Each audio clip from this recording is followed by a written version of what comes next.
ประเด็นเสว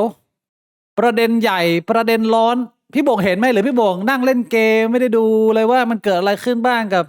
พี่โดมมาเป็นลเห็นนะเห็นถ้าเกิดใครไม่เห็นนี่ภาพนี้ขึ้นไว้เลยตัวนี้รูปนี้โพสต์นี้น่าจะประมาณเมื่อวานนี้เลยพี่โบ่งใช่ป่าววะโอ้ยหลายวันแล้ว น่าจะ2-3 วันแล้ว2 วันเหรอน่าจะ2-3 วันแล้วผมคิดว่าโพสต์พี่ดิวผมจำได้สำหรับใครที่ไม่ทราบนะผมสรุปคร่าวๆก็คือในช่วงเวลานี้เนี่ยเราก็จะเห็นว่าเรามีรัฐบาลรักษาการนะเรายังไม่มีรัฐบาลจริงๆจังเราใกล้จะถึงวันเลือกตั้งแล้วก็มีหลากหลายพรรคการเมืองออกมาทำแคมเปญรณรงค์มีการดีเบตอะไรนะฮะซึ่งหนึ่งในข่าวสารบ้านเมืองที่เราเห็นตอนนี้ก็คือว่าลูกของคุณหญิงหน่อยหรือคุณหญิงสุดารัตน์เกยุราพันธ์เนี่ยเด็กวัยรุ่นวัยใสนะฮะเป็นความหวังของคนรุ่นใหม่จินนี่น้องจินนี่ไม่ได้ลงเป็นผู้ช่วยหาเสียงมาช่วยแม่หาเสียงเฉยๆโอเคคุณจินนี่โอ้โหคุณจินนี่ช่วยแบบช่วยยับเลยนะไปทุกเวทีเลยนะก็ถือว่าช่วยแม่เต็มที่เพราะว่าคุณหญิงก็ยังมีพรรคการเมืองอยู่ประเด็นมันไม่เกี่ยวกับเรื่องนั้นเลยอันนั้นคือเกริ่นประเด็นคือว่าไอ้เชี่ยพี่ดิวเราเนี่ยพี่ดิววีรวัตรดิวเนี่ยเจ้าเก่าเจ้าเดิมชอบโพสภาพเสวเนี่ยก็เอารูปของน้องจินนี่มาโพสต์แล้วก็เขียนว่าแม่หน่อยครับซึ่งปกติไม่มีปัญหาอะไรนะไม่ได้มีความผิดอะไรแต่ว่ามันมีคอมเมนต์หนึ่งที่อยู่ด้านล่างนี้แล้วถ้าทางบ้านไม่เห็นผมซูมเข้าไปนี่เลยฮะพี่โดมปกรณ์ลำเนี่ยพิมพ์ว่าดูไปดูมาเริ่มเงียบแล้วนะเฮียเชี่ยดารารูปหล่อพ่อรวยตัวท็อปของประเทศไทยพิมพ์ว่า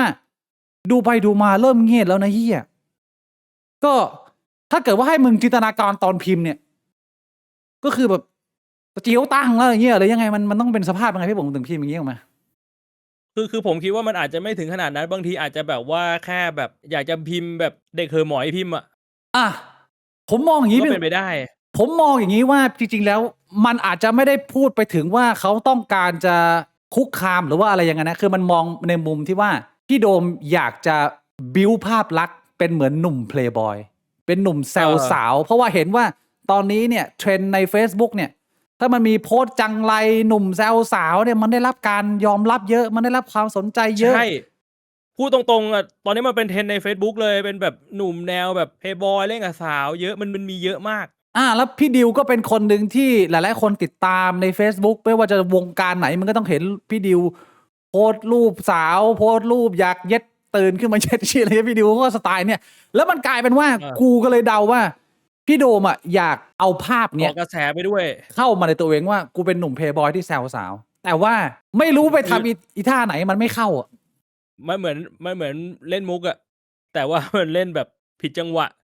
ผิดวิธีผิดน้ำเสียงนึกออกปะใช่มันก็แป๊กไงใช่มันแบ็คไฟร์ไงมุกมันแบ็คไฟร์ใช่ผมเดานะผมคิดว่ามันน่าจะเป็นประมาณนั้นใช่คือผมไม่ได้บอกว่าเป็นแฟกต์แต่ผมคิดเหมือนกันเลยว่ามันไม่ได้มีความรู้สึกว่าไอ้เชี่ยคนอย่างพี่โดมมันจะไปไล่เย็ดคนมั่วซั่วอะไรประมาณนั้นหรอกมันก็คือฟีลเดียวกับพี่ดิวแหละแต่ว่าพี่โดมมันเล่นแล้วมันไม่ตลกแล้วมันไม่เข้าคาแรคเตอร์เขามันไม่เข้าเฮียอะไรเลยแล้วก็เลยกลายเป็นว่ามันก็เลยดูหยาบคายมันเป็นลักษณะนั้นแล้วมันเป็นอย่างเงี้ยมาสักพักหนึ่งแล้วคือก่อนหน้านี้เป็นแบบภาพลักษณ์แบบเทพบุตรรอกอดแฟนแต่งงานกับเมทัลเมทัลก็เด็ก A-Back เราพี่วงเดินไปเดินมาเคยเห็นอยู่แล้วก็แบบว่าเคยโพสต์ว่ารักแฟนชีวิตผมมีแฟนคนเดียวแล้ววันนี้มาเปลี่ยนลุคแบบนี้มันเหมือนกับว่ามึงเคยเป็นนักวิชาการหรือเป็นนักเทศแล้วมึงจะสลับร่างกายมาเป็นพิเศษเลยมันแบบเชี่ยคนมันปรับตัวตามไม่ทันด้วยส่วนหนึ่งแล้วก็อีกส่วนหนึ่งก็คือน้องเขาไม่เล่นด้วยอันนี้คือประเด็นใหญ่คือเจ้าตัวเขาไม่ได้เป็นคนสายนั้นคุณต้องเข้าใจว่าผู้หญิงมีหลากหลายมากมีทั้งผู้หญิงที่อยากให้คนมาคุกคามทางเพศเพราะว่ามันเพิ่มความเสวมันเพิ่มการยอมรับอันนี้ก็มีผมก็ไม่ได้บอกว่ามันผิดผู้ชายก็มีเยอะแต่มันก็มีคนอีกจำนวนมากที่เขารับเรื่องพวกนี้ไม่ได้แล้วเขามองว่ามันเป็นอันตรายทีนี้มันเลยกลายมาเป็นว่าเรื่องมันเป็นประเด็นเพราะทั้งสองคนต่างก็มีชื่อเสียงแล้วก่อนที่พี่โดมจะมาเล่นมุกที่ไม่ฮาไอ้เหี้ยแบบเนี้ย1 วันมีการแก้กฎหมายเกี่ยวกับความผิดทางเพศที่เพิ่งแก้แบบว่า สดร้อนๆคนอื่นเขายังไม่ได้ทำคอนเทนต์เลยนะตอนแรกผมเห็นทางบ้านเขาส่งมาแล้วเป็นนักกฎหมายเขาสรุป แล้วผมคิดว่าไอ้เชื่อประเด็นนี้มันก็น่าพูดนะแต่ว่ามันต้องเอาประมวลกฎหมายมานั่งอ่านคนมันจะเบื่อป่ะวะแต่พอมันมีพี่โดงออกมาเป็นพรีเซนเตอร์เท่านั้นแหละพี่บวงมันเลยต้องมาสนใจแล้วว่าไอ้เชี่ยมันแก้อะไรบ้าง เราต้องระวังมากน้อยแค่ไหน และประเด็นที่สำคัญก็คือ คนตั้งคำถามว่า มันจะถูกใช้เป็นอาวุธได้ไหมเพราะว่ามันมีความเซนซิทีฟในการใช้วิจารณญาณในการตัดสินกับคำว่าคุกคาม เพราะฉะนั้นเดี๋ยวเราจะมาลองอ่านคำสรุปแล้วกันเกี่ยวกับการแก้กฎหมายได้เดี๋ยวผมจะมาถามพี่โบ่งทีหลัง เรื่องนี้ว่าประเด็นที่หนึ่งพฤติกรรมของพี่โดม กับประเด็นที่สองกฎหมายใหม่นี้มีข้อดีข้อเสียมากน้อยแค่ไหน หรือว่าจะต้องปรับแก้ตรงไหนหรือไม่ควรมีมากกว่ากัน อันนี้ผมขออนุญาตคุณสมิธฟาซิซอนนะคือมันมีคนเขียนสรุปเยอะมากผมไม่รู้ว่าจะเลือกเอาไหนผมก็เลือกเอาสักอันหนึ่งที่ผมอ่านแล้วผมเข้าใจได้ ประเด็นสำคัญของประมวลกฎหมายอาญาที่เกี่ยวกับความผิดทางเพศ ที่เพิ่งมีการแก้ไข ไม่ได้เป็นกฎหมายเติมใหม่นะมันเป็นการแก้ไขให้กลับไปเหมือนเดิมส่วนหนึ่งและมีส่วนที่เพิ่มเติมขึ้นมา ซึ่งเป็นส่วนของอินเทอร์เน็ต ถ้าผมจำไม่ผิดนะจากความจำผมเนี่ย มันไม่ได้ร้ายแรงขนาดนั้น คือคนกลัวไปเกินจริงตามความรู้สึกผมนะ พอผมเข้าไปอ่านรายละเอียดอะแต่ว่าพี่บิ๊กลองอ่านโพสต์สรุปก่อนก็ได้โอเคสิ่งที่บุคลากรทางการแพทย์และคนทั่วไปควรรู้ครับ สามารถดูรูปได้ตามพระราชบัญญัติแก้ไขเพิ่มเติมประมวลกฎหมายอาญาด้านล่างนะผมไม่ต้องไปดูว่ามันเยอะมากจำได้ว่ามันเกี่ยวกับหมอด้วยข้อหนึ่งขอเกริ่นสั้นๆว่ากฎหมายอาญาเกี่ยวกับความผิดทางเพศเป็นกฎหมายที่แก้ไขบ่อยมากถ้าเทียบกับกฎหมายอาญาอื่นๆเช่นกรณีนิยามของการกระทำชำเราที่มีการแก้ไขเมื่อปี 2550 2562 และล่าสุดนี้ซึ่งถือเป็นเรื่องที่ดีเป็นการปรับให้ทันยุคสมัยล่าสุดนี้เป็นผมเข้าใจว่าเป็นสสของพรรคส้มที่ยื่นกฎหมายตัวใหม่นี้เข้ามาบางคนเห็นด้วยบางคนไม่เห็นด้วยนะก็แล้วแต่ที่ควรจะคิดข้อที่2โดยล่าสุดมีการเปลี่ยนนิยามของการกระทำชำเราเป็นดังนี้การกระทำเพื่อสนองความใคร่ของผู้กระทำโดยการใช้อวัยวะเพศของผู้กระทำล่วงล้ำอวัยวะเพศทวารหนักหรือช่องปากของผู้อื่นหรือการใช้อวัยวะอื่นของผู้กระทำหรือวัตถุล่วงล้ำอวัยวะเพศหรือทวารหนักของผู้อื่นหมายความว่าอวัยวะเพศมึงแล้วไปกระทำกับจูจิ๋มเขารูตูดเขาหรือปากเขาหรือมันแยกเป็น2ประเด็นคือถ้าจะอธิบายให้ง่ายๆเลยถ้ามึงใช้จูอะไปแย่จิ๋มไปแย่ตูดหรือปากเขาอันนี้เข้าข่ายหรือถ้ามึงไม่ได้ใช้จู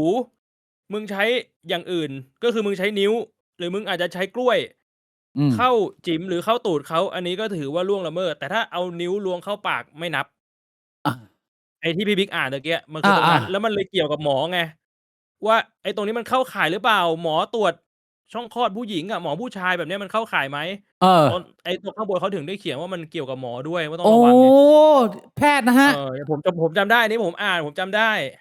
หรือการให้ผู้อื่นกระทำกับผู้กระทำในลักษณะเดียวกันหมายความว่า vice versa เขาทำกับเราเพราะว่ามันต้องสอดใส่แล้วถ้าเกิดสมมติผมเป็นจิ๋มอย่างเงี้ยผมมีจิ๋มอย่างเงี้ยแต่ผมไม่ได้สอดใส่ผมเอาจิ๋มไปถูหน้าพี่บวงเงี้ยได้ไหม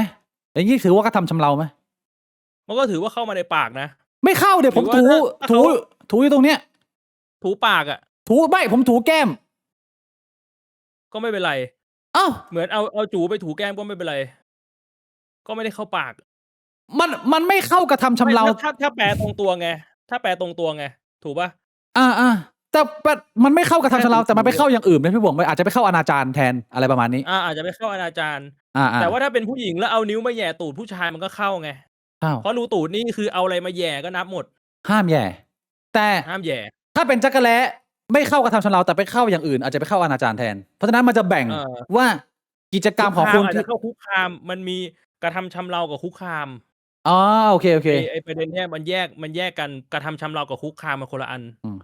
อ่านต่อนะแต่การให้ผู้อื่นกระทำการดังกล่าวนั้นไม่รวมถึงกรณีที่ผู้อื่นใช้อวัยวะอื่นหรือวัตถุล่วงล้ำอวัยวะเพศหรือทวารหนักของผู้กระทำทั้งนี้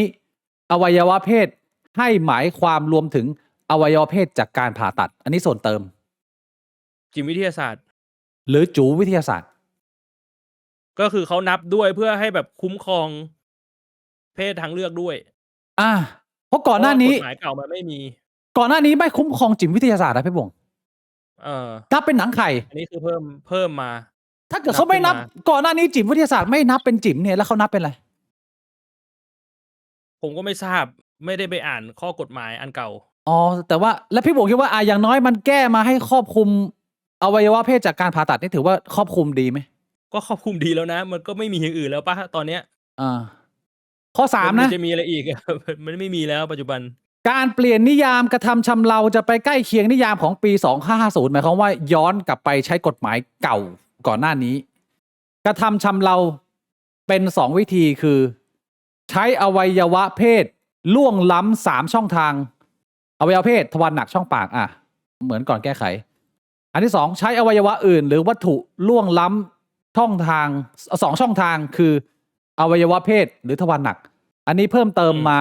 จะใกล้เคียงกับนิยามของ250อันนี้แปลว่าอะไรพี่บวง ก็ไอที่บอกไงถ้าเป็นรูตูดหรือรูจิ๋มเนี่ย คือไม่ต้องเป็นจูเสียบเข้าไป แต่เป็นวัตถุอื่น เป็นจูปลอมเป็นดิวโดเป็นอะไรหรือเป็นนิ้วก็ถือว่าเข้าข่ายแล้วอันนี้คือที่พี่บวงบอก ข้อที่4แต่มีเรื่องที่เพิ่มขึ้นมาแล้วน่าสนใจ2เรื่อง1อวัยวะเพศให้รวมถึงอวัยวะเพศจากการผ่าตัดนี่ผู้อ่านไปแล้ว2มีการลงโทษกรณีให้ผู้อื่นกระทำกับตน เช่นผู้หญิงวางยาแล้วจับมัดผู้ชาย แล้วผู้หญิงไปมีเพศสัมพันธ์ทางช่องคลอด หรืออมอวัยวะเพศชาย ก็ทำให้ผู้หญิงเป็นผู้กระทำได้เพราะถือว่าเข้าข่ายล่วงละเมิดทางเพศแล้วก่อนหน้านี้มันไม่ cover เหรอวะไอ้เหี้ยกรณีแบบนี้มันก็ต้อง cover ไม่น่านะคือไงก่อนหน้านี้ถ้าเกิดว่ามึงโดนผู้หญิงจับล็อกแล้วเขาดูดกระเจียวมึงถือว่าก็ถ้าอ้างอิงจากโพสต์นี้แสดงว่ามันไม่ cover แต่ถามว่าข้อเท็จจริงเป็นยังไงก็ต้องบอกว่าก็ต้องไปอ่านฉบับเก่าถ้าอยากจะรู้ว่าจริงอันนี้ก็เรียกว่าผู้หญิงที่ไปล่วงกิจกรรมทางเพศกับผู้ชายก็ถือว่ากระทำชำเราแล้วข้อ5ครับผมว่าข้อ5นี่คือประเด็นสำคัญของพี่โดมนอกจากนี้กฎหมายล่าสุดยังเพิ่มเรื่องสำคัญคือการลงโทษเรื่องการคุกคามทางเพศเรามาเข้าเรื่องคุกคามเพราะว่าไอ้ก่อนหน้านี้มันเป็นเรื่องของการกระทำชำเราที่มีการแก้นี่คือคุกคามใช่อย่างที่บอกมันแยกกันมาดูเรื่องคุกคามทางเพศคุกคามทางเพศหมายความว่ากระทำโดยทางกายวาจาส่งเสียงการแสดงอากัปกิริยาท่าทางการติดต่อสื่อสารการเฝ้าดูการติดตามรังควานหรือกระทำด้วยประการใดๆรวมถึงกระทำด้วยระบบคอมพิวเตอร์อุปกรณ์โทรคมนาคมหรืออุปกรณ์อิเล็กทรอนิกส์แสดงผลให้เข้าใจความหมายได้ต่อผู้อื่นอันมีลักษณะส่อไปในทางเพศโดยประการที่น่าจะทำให้ผู้อื่นนั้นทำให้เกิดความเดือดร้อนรำคาญอับอายถูกเหยียดหยามหวาดกลัวหรือได้รับความไม่ปลอดภัยในทางเพศอันนี้คือส่วนของคำว่าคุกคามทางเพศก็หมายความว่ามีบุคคลทำผิดจะทำอะไรก็แล้วแต่ใช้เสียงใช้เหี้ยอะไรก็ตามทำกับอีกคนหนึ่งไม่ว่าจะช่องทางไหนไม่ว่าจะต่อหน้าหรือผ่านทางออนไลน์ทางโพสต์ทางเม้นต์เนี่ยแล้ว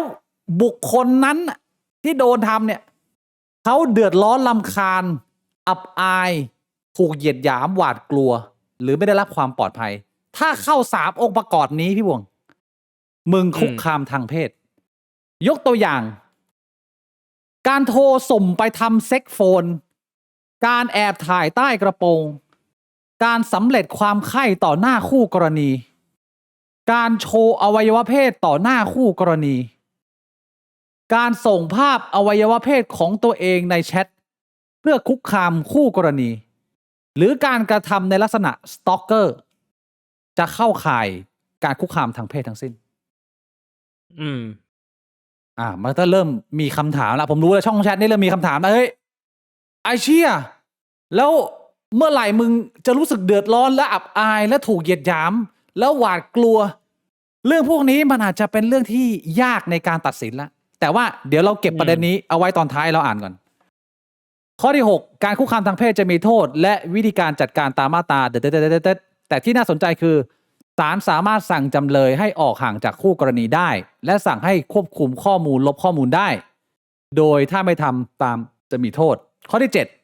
7 การเปลี่ยนเรื่องการคุกคามทางเพศนี่ถือว่าดี เพราะสมัยก่อนการคุกคามทางเพศ เช่น เจอกันบ่อยๆเราเห็นแบบการถ่ายใต้กระโปรงหรือสตอกเกอร์เนี่ยจะเป็นแค่ละหูโทษตามมาตรา397ซึ่งถือว่าโทษน้อยมากเปรียบเทียบปรับแล้วจบก็มีพอเปลี่ยนมาเป็นแบบปัจจุบันก็เรียกว่าอกสั่นขวัญแขวนกันเลยทีเดียวเพราะอะไรเรามาดูสรุปอันนี้ง่ายๆเดี๋ยวผมขออนุญาตไปภาพที่ 2เรื่องโทษนี่พี่บวงมาจากไทยรัฐเช็ค5พฤติกรรมคุกคามทางเพศกฎหมายใหม่โทษหนักขึ้นถ้ากระทำแบบเจอต่อหน้านะพี่บวงใช้วาจากระทากทางหมายความว่าพี่บวงเดินแล้วพี่บวงแซวเอาน้องจิ๋มสวยจังเลยน้องจิ๋มเอามาเป็นกีบเลยนะอย่างนี้แซววิจารณ์หุ่นจ้องมองหรือแม้กระทั่งผิวปากวิดวิวไอ้เหี้ยไม่ได้แล้ววิดวิววิจารณ์หุ่นก็ไม่ได้เหรอวิจารณ์หุ่นแต่ว่าคือมึงวิจารณ์ได้แต่ถ้าเกิดวิจารณ์แล้วเขารู้สึกอับอายหรือรู้สึกว่าไม่ปลอดภัยแล้วอย่างเช่นบอกโหน้องจิ๋มสวยเลยนะอย่างนี้คุก1 ปีปรับ 20,000 บาทแล้วถ้าสมมติวิจารณ์แบบครูน้องอ้วนขนาดนี้เขายังไม่พังเหรออย่างนี้ไม่เป็นไรเพราะว่าไม่ได้คุกคามทางเพศแต่ว่าเขารู้สึกอับอายไหมแต่มันรู้สึกอับอายนะนี้มันจะเริ่มยากแล้วพี่บวงแต่ไม่ใช่เรื่องทางเพศมันเริ่มยากแล้วนี่ไงคำถามมันเลยมีกันเยอะไงอันนี้คือทางวาจาและท่าทางเมื่อเจอกันต่อหน้านะ1 ปีนะปรับ 20,000 พี่บวงอันนี้ที่สำคัญประเด็นของพี่โดมคุกคามทางออนไลน์ไอ้พวกแชทหื่นแชทเสวส่งรูปกระเจียวส่งรูปกระโปงเพราะฉะนั้นเนี่ยพ่อพี่บวงจะมาถ่ายรูปแบบTikTokรีลแล้วโชว์หนังไข่มาเนี่ยโดนนะไปบอกพ่อแล้วพี่บวงเตือนคุณพ่อผมไม่เคยทำอยู่แล้วไม่เคยทำนะ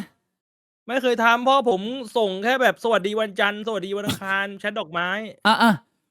ทางออนไลน์แชทหื่นส่งรูปโป๊พี่หมื่นฟังนะส่งรูปกระเจียวนะหรือคอมเมนต์คุกคามมาแล้วพี่บวงคอมเมนต์คุกคามโทษหนักกว่ากระทำซึ่งหน้าพี่บวง3 ปีปรับ 60,000ไอ้เหี้ย3 ปีนี่หนักนะไอ้เชี่ยขังแบบลืมชีวิตเลยนะประเด็นที่ 3คือคุกคามทางร่างกายเริ่มมีการแตะมีการเอากระเจียวไปโดนหรือว่าถ้าเป็นหนังโป๊ญี่ปุ่นนี่จะเห็นชัดเลยพวกยืนเบียดอยู่บนรถไฟพี่บวงกดดูบ่อยผมรู้แล้วเอาเจียวไปดุนถ้าคุกคามทางร่างกายเนี่ยมันนับไหมในนี้เขาไม่ได้เขียนไว้ถือว่าทางร่างกายไหมเดี๋ยวมันจะต้องไปดูรายละเอียดเพิ่มเติมอันนี้ผมให้ดูคร่าวๆก่อนว่ามันมีแบ่งเป็นอะไรบ้างแต่จับรูปคำโดยไม่ยินยอมถ้ามีใครมาจับกระเจียวผมนะผมบอกเลยนะไปเที่ยวสงกรานต์นะจับกระเจียวไอ้เฮียมันก็พิสูจน์ยากมันนะคุก1 ปีปรับ 20,000เนี่ย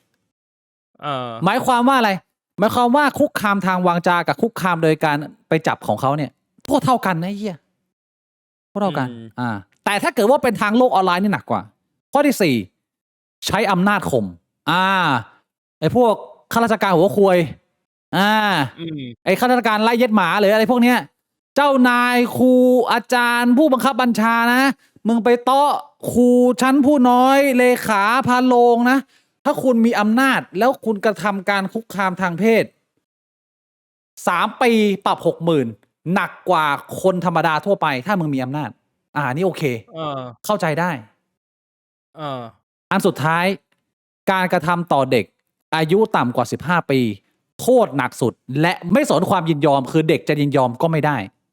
คุก5 ปีปรับ 100,000แล้วเท่าที่ผมนี่มันเป็นเรื่องแบบว่าไอเรื่องของเด็กนี้มันมีอยู่แล้วเท่าที่ผมเข้าใจเนี่ยทั้งหมดทั้งมวลที่มันเกิดขึ้นเนี่ยมันเป็นคดีอาญาแต่ว่ามันเป็นคดีอาญาที่ยอมความได้ถ้าเกิดขึ้นนี้หมายความว่าถ้าพี่โดงไปขอโทษคดีอาญามันยอมความไม่ได้ไม่ใช่เหรอมันขึ้นอยู่กับว่าเป็นคดีอาญาประเภทไหนพี่บวงผมไปนั่งถามทนายมาแล้วในกรณีของการคดีอาญาคือโดนหมด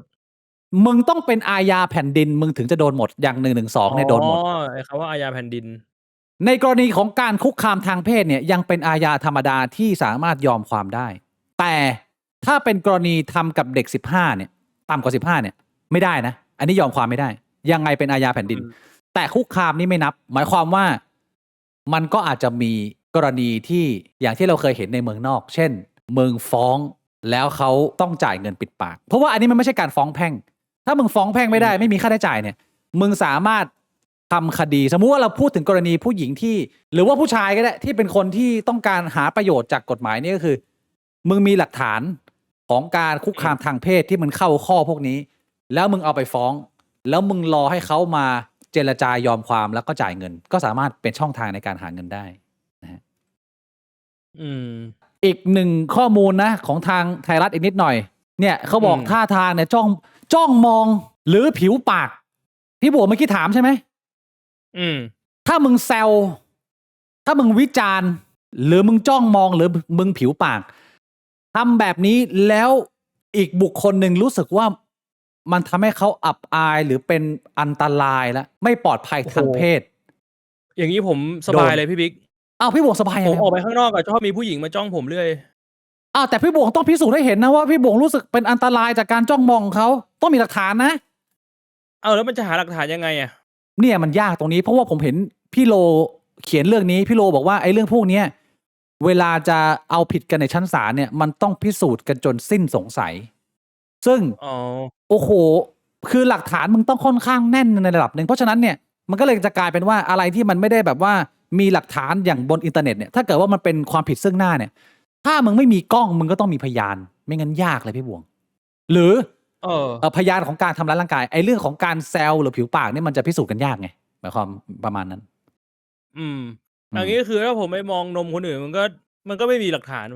ใช่ถ้าเกิดว่าเขาไม่มีหลักฐานเนี่ยเขาก็เอาผิดพี่บวงไม่ได้แต่ถ้าเกิดว่าพี่บวงกำลังจ้องนมเขาแล้วเขาเอากล้องเข้ามาแอบถ่ายไอ้หนวดไอ้เวนแน่เห็นนะแล้วถ้าสมมุติว่าผมแบบสายตาสั้นผมไม่ได้มองเขาผมเห็นเป็นเบลอๆแต่ว่าแบบเขาเห็นว่าผมมองเขาอยู่เขาคิดว่าผมมองเขาแล้วเขาก็เอากล้องมาถ่าย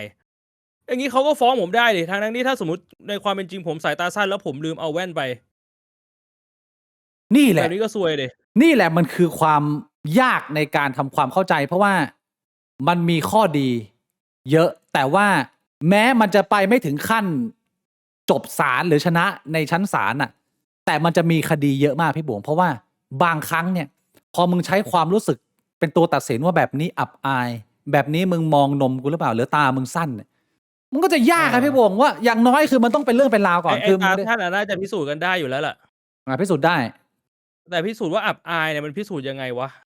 ก็ต้องอ้างความรู้สึกของเจ้าตัวไหมเจ้าตัวบอกว่าอับอายทางนี้เขาบอกว่าลองดูรูปแบบพฤติกรรมเราจะได้เข้าใจบริบทมากขึ้นคือต้องอธิบายอย่างนี้ว่าไอ้เรื่องคุกคามทางเพศเนี่ยมันเป็นกฎหมายใหม่มันยังไม่มีเคสสตัดดี้เลยเรายังไม่รู้เลยว่าแบบไหนผิดแบบไหนได้แบบไหนเข้าก็เนี่ยเพิ่งจะมีพี่โดมปกรณ์ลำของเราเนี่ยกำลังจะเป็นเคสแรกที่จะประเดิมว่าพิมพ์แบบเนี้ยมึงโดนไหมเพราะเราก็ยังไม่รู้ว่าพี่โดมจะโดนหรือเปล่าหรือเป็นแค่การแซวปกติไม่ได้เกิดคือทางน้องเขาก็ไม่ได้ออกมาบอกว่าจะฟ้องไหมฟ้องไปแล้วพี่บวงออกมาบอกฟ้องไปแล้วเหรอน้องเขาออกมาบอกแล้วเหรอผมไม่ทราบไงรู้สึกว่าจะเดินเรื่องฟ้องแล้วผมเห็นคนส่งเข้ามาในบิ๊กบวงกรุ๊ปก่อนที่ผมจะขึ้นมาใช่ไหมรู้สึกว่าส่งตัวแทนพรรคไปฟ้องแล้วพี่บวงแต่จะยอมความหรือเปล่าอีกเรื่องนึงแต่ไปฟ้องแล้วเพราะว่าทำในนามพรรคเลยพี่บวงเราศึกษาเพิ่มตรงนี้เพิ่มเติมเล็กน้อยนะ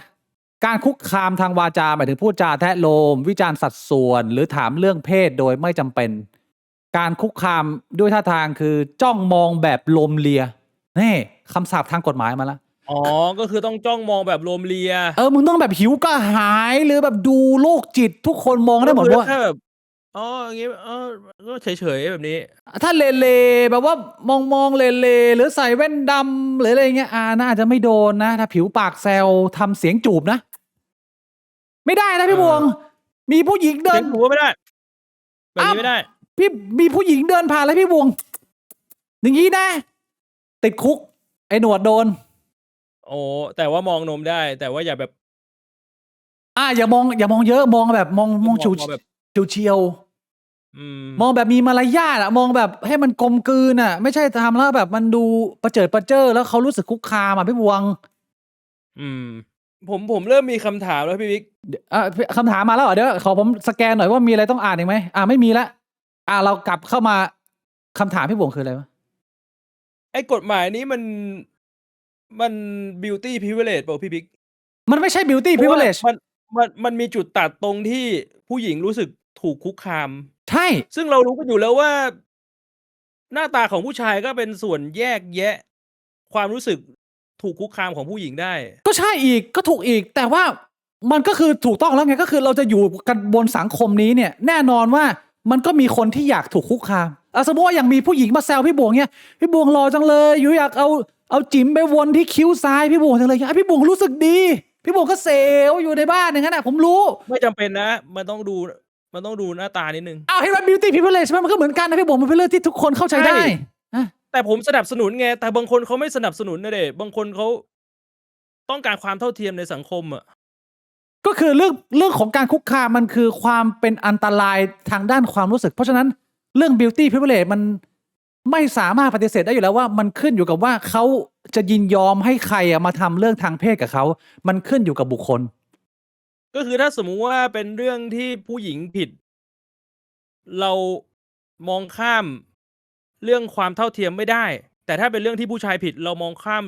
เรื่องความเท่าเทียมไปได้ ให้กฎหมายที่สนับสนุน beauty privilege ได้แบบนี้เหรอ ยังไงวะพี่บวงก็ยกตัวอย่างเลยพี่บวงซับซ้อนละผมงงละ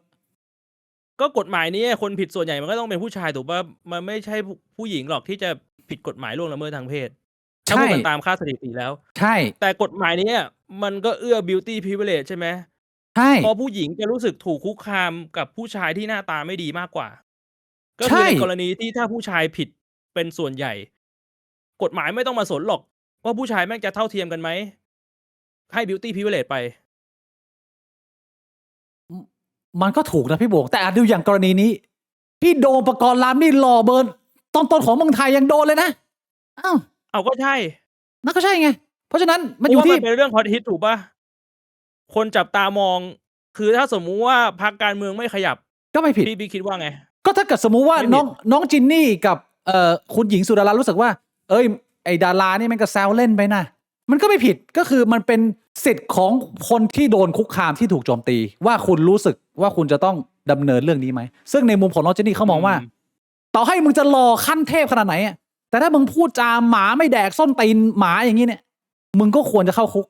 อย่างนี้ก็โอเคไหมพี่บวง พี่บีคิดว่าถ้าสมมุติรูปนี้เป็นรูปของน้องผู้หญิงคนอื่น ที่ไม่ได้มีชื่อเสียงทางการเมืองพี่บีคิดว่าโดน ก็ไม่โดน แต่โอกาสไม่โดนน่าจะเยอะ แต่กฎหมายนี้มันให้โอกาสของคนที่ไม่ได้อยากจะโดนเนี่ยได้เอาคืนไงในมุมของคนที่เขามองว่ามันเป็นประโยชน์เพราะว่าผู้หญิงบางคนก็อาจจะอยากให้พี่โดมมาพิมพ์แบบนี้อาจจะรู้สึกเซลว่าพี่โดมหล่อจังเลย ใช่ ขำกระเจียวใหญ่มากเลยมาพิมพ์มาเงียนกับหนูสิคะอะไรเงี้ยเขาก็อาจจะชิวๆแต่ว่า แต่ผู้หญิงคนเดียวกัน ถ้าสมมุติว่าโดนแบบพี่ผู้ชายคนหนึ่งที่อาจจะแบบว่าตัวท้วมๆหน่อยคอคาร์บอนไม่อาบน้ำมาพิมพ์คุกคามก็อาจจะไม่โอเคใช่ไหมไม่โอเคโดนไอ้ที่คอคาร์บอนโดนเข้าคุกก็คือมัน beauty privilege ไหมหรือว่ามันผมเข้าใจผิด ก็คือถ้าคอคาร์บอนโดนแต่ถ้าเป็นพี่โดมอาจจะรอดต้องเรียกว่ากฎหมายมันไม่ได้เอื้อ beauty privilege แต่ว่าองค์ประกอบในกฎหมายซึ่งเป็นคนถูกคุกคามเนี่ย beauty privilege มันมีผลอันนี้ผมว่าชัดเจนได้ปะล่ะผมยกตัวอย่าง สมมุติอาซาอากิระมาเนี่ยพี่บวงตื่นมาบนเตียงพี่บวงเนี่ยแล้วอยู่ดีมีโซ่แทรกกุญแจมือล็อกพี่บวงเลยไอ้เชี่ยขยับไม่ได้แล้วอาซาอากิระยืนเปื่อยอย่างเงี้ยแล้วเอาจิ๋มมาถูตรงคิ้วพี่บวงเงี้ยเพราะผมเปลี่ยนใหม่อีกคนนึงผมเปลี่ยนเป็นคุณป้าลีน่าจังแทนสมมติอันนี้ผมยกตัวอย่าง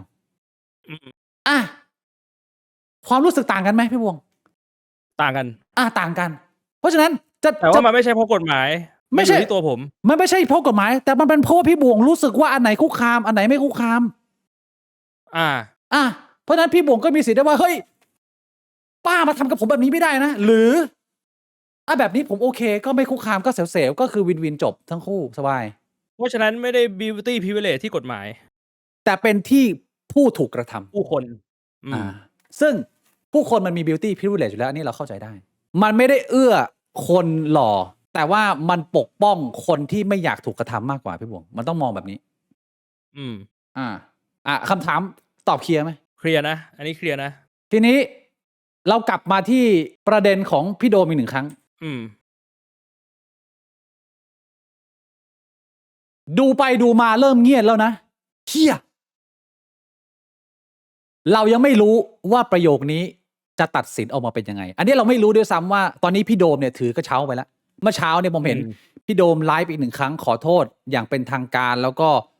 เข้าวัดนะพี่บวงถ่ายรูปคู่กับวัดนะแบบทำธรรมะธรรมโมนะแบบจิตใจผ่องใสแบบเรียนรู้ พี่เห็นไหมที่พี่โดเขาพูดว่าแบบผมไปเช็คกับแอดมิน7 คนมาแล้ว น่าจะเป็นผมเองแหละที่โพสต์ ไอตอนที่เขาชี้แจงพี่โดมบอกว่าเขาไล่เรียงไทม์แล้วเขาบอกว่ามันเป็นความผิดที่ไม่ได้เกิดจากตัวเขาเพราะว่าเขาเนี่ยเป็นสุภาพบุรุษเขาให้เกียรติสุภาพสตรีแต่ว่าที่ทำไปทั้งหมดเนี่ยเกิดจากความเมาและไม่รู้ อ๋อเขาเมา เขาบอกว่าตื่นมาเนี่ยยังจำไม่ได้เลยว่ามันเกิดเรื่องอะไรขึ้นพี่บวงยังตกใจเลย อ๋อ ก็เลยไล่ เมาอยู่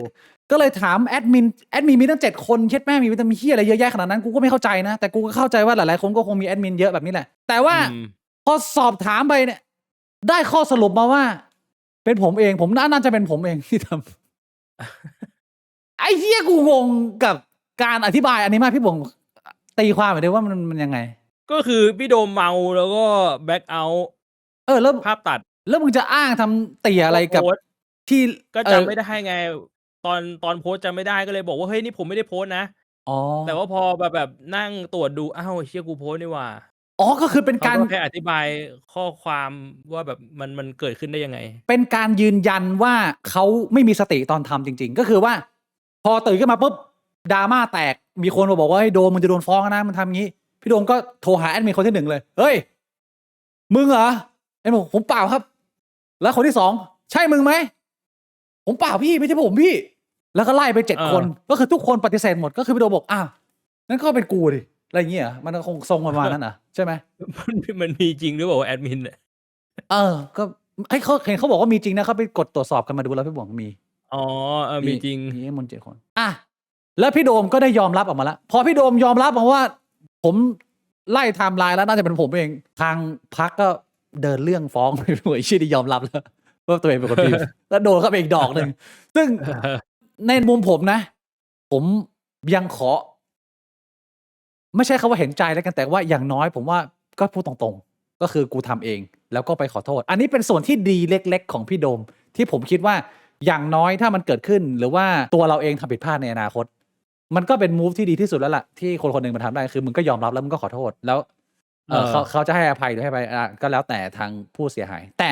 พี่บ่วงคิดว่า ดูไปดูมาเริ่มเงียนแล้วนะเหี้ยเนี่ยคุกคามทางเพศ มันก็ต้องย้อนกลับไปประเด็นตะเกียที่พี่บิ๊กบอกว่ามันน่าจะตัดสินที่ตัวประโยคอย่างเดียวไม่ได้ปะมันต้องดูที่ตัวบุคคลที่โดนพูดใส่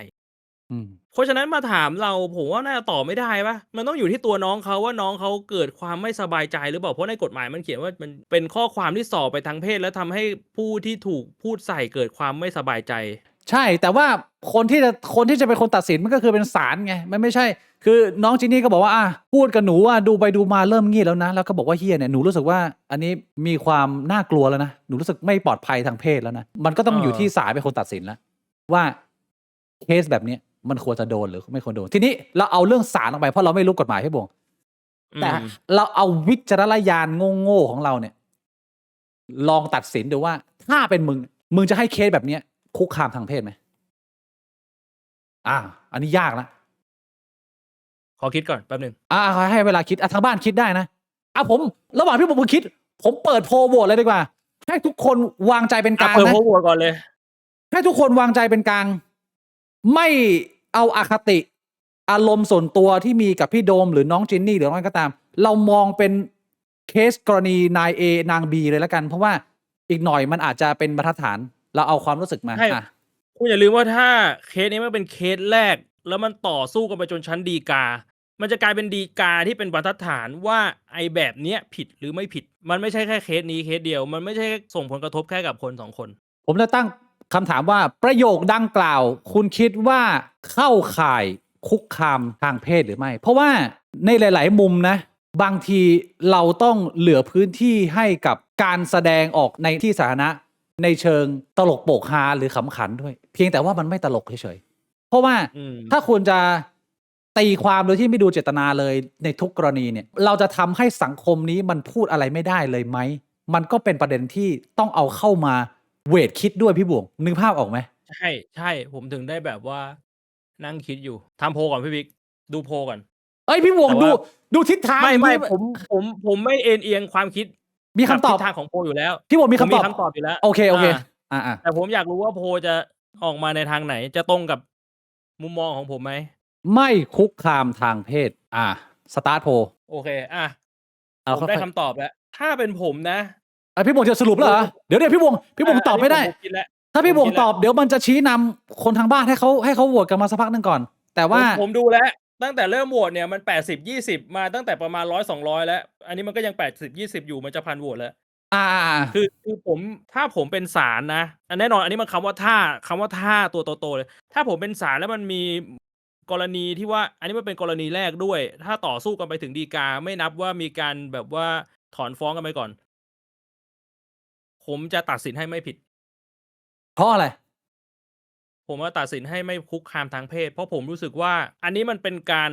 แสดงอารมณ์ความรู้สึก มันไม่ได้เป็นการแสดงเจตนาว่าอยากจะไปกระทำชำเรา มันแค่แบบว่าเฮ้ยเชี่ยกูเงียบแล้ววะ ผมว่ามันมีความต่างกันอยู่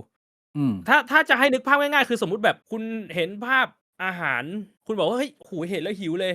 กับแบบเห็นแล้วแบบเชี่ยอยากไปแดกชิบหายเลยว่ะ มันมีความต่างอยู่ เปรียบเทียบ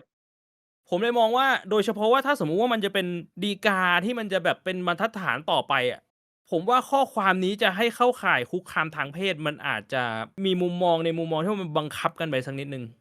มันตีกรอบของสังคมมากเกินไป อันนี้คือในมุมผมนะ มีเหตุผลผมพอเข้าใจได้ ในมุมผมเนี่ยนะ อันนี้เอาย้ำอีกครั้งหนึ่งมันเป็นแค่ความคิดเห็นส่วนตัวไม่ได้บอกว่าเราจะชี้นำไปทางไหน ใช่ ในมุมผม ณเวลานี้ปัจจุบันตอนนี้เนี่ย ผมมองว่าประโยคนี้คุกคามทางเพศ แต่ผมว่าพี่โดมไม่มีเจตนาคุกคามทางเพศ อันนี้ผมมองแบบนี้ ผมมองแยก คือด้วยประโยคนี้แม่งเหี้ยแม่งไม่มีมารยาทโดยเฉพาะกับคนที่เป็นระดับโดมประกอบลำหรือไม่ว่ามันจะระดับใดก็ตามหรือมึงจะพูดกับใครก็ตามกูว่าประโยคนี้เข้าข่ายคุกคามทางเพศแต่ในชั้นศาลมึงอ่านแค่ประโยคอย่างเดียวไม่ได้ไม่งั้นไอ้เหี้ยสแตนด์อัพคอมเมเดี้น่ะมึงไม่ไปดูคอนเท็กซ์ของการพูดนึกภาพออกไหมถ้ามึงถอดทุกประโยคที่สแตนด์อัพคอมเมดี้พูดออกมานะกูบอกให้ไอ้เหี้ยนั้นโดนประหารชีวิตไปแล้วแต่ละสิ่งที่เขาพูดออกมาแต่คอนเท็กซ์มันไม่ได้ต้องการโจมตีหรืออะไรเงี้ยมันเป็นการหยิบยกหรือแสดงออกหรือเป็นการใช้มุกอะไรเงี้ยมันมีคอนเท็กซ์มากมายกับสิ่งที่มันจะเกิดขึ้นกับประโยคที่มันขึ้นมาผมมองว่าประโยคไม่โอเคมากๆในเชิงทางเพศมันอาจจะสุ่มเสี่ยงแล้วถ้ามันมีกรณีอย่างนี้เพิ่มเติมแล้วไม่ผิดเนี่ยมันก็ทำให้สังคมมันท็อกซิกมากขึ้นแต่ถ้าดูไปถึงสิ่งที่พี่โดมอธิบายหรือบริบทของสังคมที่ก่อนหน้านี้เนี่ยไอ้เหี้ยพี่ดิวนี่โพสต์รูปผู้หญิงกับนมนี่โพสต์วันละเป็น10 รูปแบบพาคนเสวพาคนเงี้ยเว้ยเงี้ยเหมือนไอ้เหี้ยโดเนทของช่องข่าวปลดไอ้เงี้ยเว้ยคือก่อนหน้านี้มันเป็นบริบทของการเล่นตลกกันมาตลอดซึ่งผมก็เข้าใจแล้วผมก็พอจะเดาว่าอย่างที่คุยกันตอนแรกเริ่มนี้เลยว่าผมว่าพี่โดมอยากสวมบทบาทเป็นแบดบอยตลกทะลึ่งแต่ไม่ได้มีความคิดที่จะไปข่มขืนหรือไปปี้เขาหรอกอันนี้ผมก็เข้าใจพี่โดมได้เพราะฉะนั้นถ้าจะตัดสินเคสนี้ออกมาเนี่ยผมอาจจะไม่ให้มันเป็นการคุกคามทางเพศแต่ผมคิดว่ามันควรจะได้รับการลงโทษผ่านทางสังคมแทนเช่นมึงไม่ได้งานมึงโดนแบนมึงโดนสังคมต่อต้านผมคิดว่าอย่างนั้นจะเหมาะสมมากกว่าถ้าถามผมเพราะฉะนั้นคำตอบคือมันคงไม่ถึงขั้นเป็นคุกคามทางเพศเข้ากฎหมายหมดเหมือนพี่บวกแต่ผมจะมองแยกเป็นเรื่องของเจตนากับสิ่งที่มันปรากฏเป็นข้อความแบบนี้ก็คือตอนที่พี่โดมโพสต์ภาพแบบเป้าโก่งตึงๆแล้วมีแบบว่าเราสาวๆหรือเราคอตอที่เข้าไปพิมพ์แบบว่าโอ๊ยแบบนปจตเซลหรือว่าแบบอยากดูอยากอมอยากดูดอยากเลียอยากแบบเอาหน้าไปซุกอยากไปดมซอกอยากไปถูหมอยอะไรแบบนี้ก็น่าจะเข้าข่ายคุกคามทางเพศแต่ไม่ผิดเพราะดูเจตนาแบบเฮ้ยก็พิมพ์ตลกพี่โดมว่ามันคนเข้าถึงง่ายแบบนี้ไหมอันนั้นมันไม่เข้าข่ายคุกคามเพราะว่าเจ้าตัวไม่ได้รู้สึก เป็นอันตราย ผู้หญิงพิมพ์มันไม่อันตราย เอ้าถ้าผู้หญิงพิมพ์ไม่อันตราย ไม่ได้บอกว่าผู้หญิงพิมพ์ไม่อันตราย แต่ว่าที่ผู้หญิงพิมพ์ใส่พี่โดมเนี่ยพี่โดมเขาไม่ได้รู้สึกอันตรายเขาไม่ได้รู้สึกว่าเขาหวาดกลัว หรือกำลังโดนคุกคามทางเพศประมาณนี้แต่หลังจากนี้พี่โดมอาจจะรู้สึกได้ถ้าเกิดหลังจากนี้พี่โดมรู้สึกกูบอกให้ว่าโดนเป็นแถวเพราะว่าหลายๆคนที่ทำเนี่ยกูว่าเจตนามีข้อความชัดเจนเหลือแต่ตัวสุดท้ายคือผู้ถูกกระทำมึงรู้สึกยังไงมันมี3 ขาใช่ไหมไอ้เคสเมื่อกี้ที่มึงพูดเนี่ยคือกูว่าที่ผู้หญิงพิมพ์เนี่ยผิด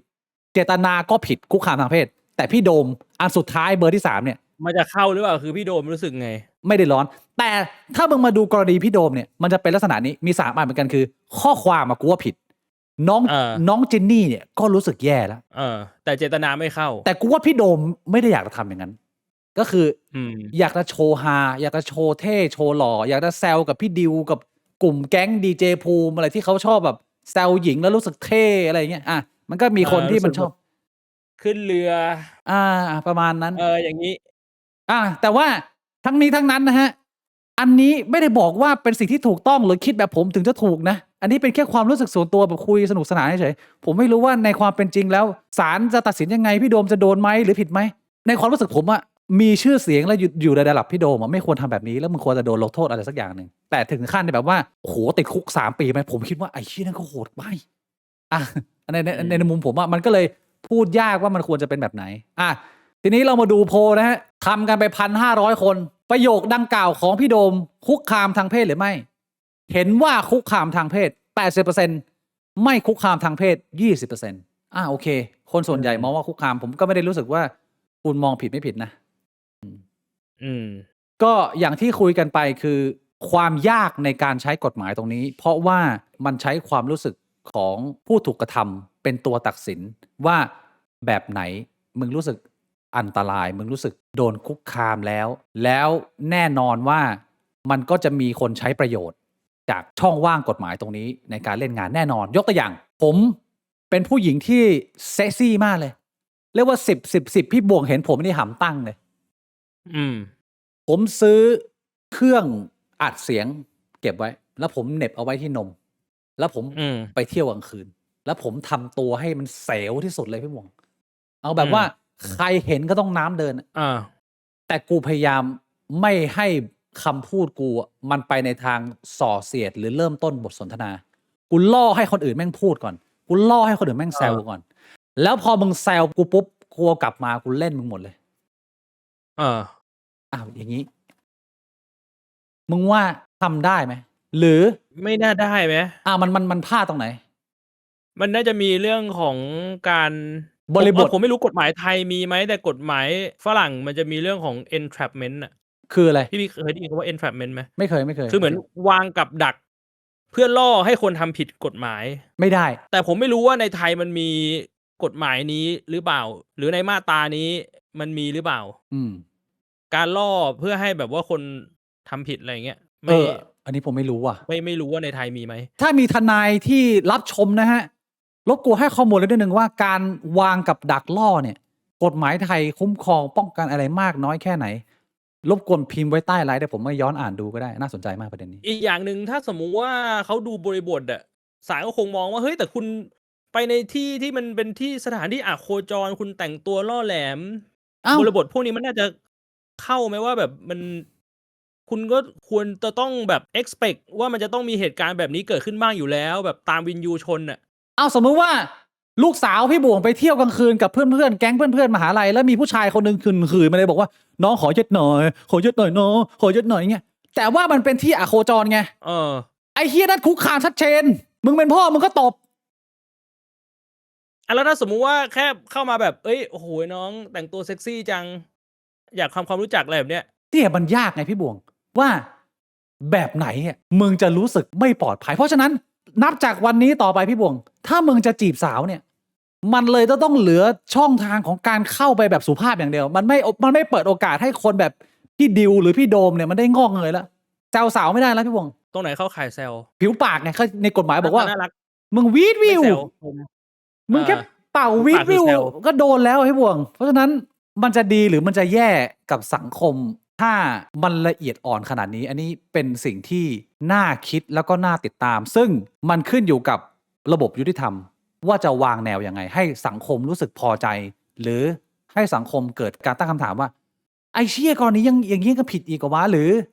แบบนี้ทำไมไม่ผิดอะไรอย่างนี้โอ้โหภาระมันไปตกที่ระบบกฎหมายพี่บวง อืม ใช่ไหมเรื่องนี้